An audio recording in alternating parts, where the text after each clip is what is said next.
የዋይፋይ ፓስወርድ መቀየር ቀላል ነገር ነው። እኛ እንዴት እንደሚሆን እናሳያችኋለን።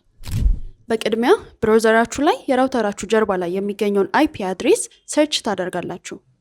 በመቀጠል የሚመጣው ገጽ ላይ የራውተራችሁን ዩዘርኔም እና ፓስወርድ አስገብታችሁ ሎጊን ትላላችሁ።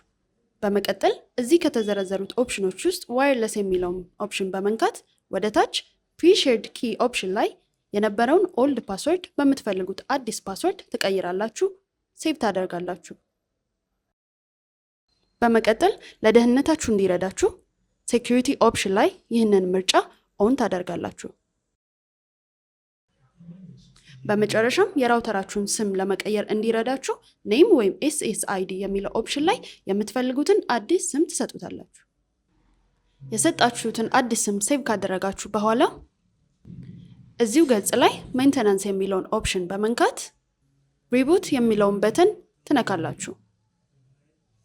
ይህ ፕሮሰስ የተወሰነ ያክል ጊዜ ስለሚፈልግ ለተሰጠው ያክል ሰከንድ መጠበቅ አለባችሁ። እንኳን ደስ አላችሁ! አሁን የዋይፋያችሁን ፓስወርድ በተሳካ ሁኔታ ቀይራችኋል።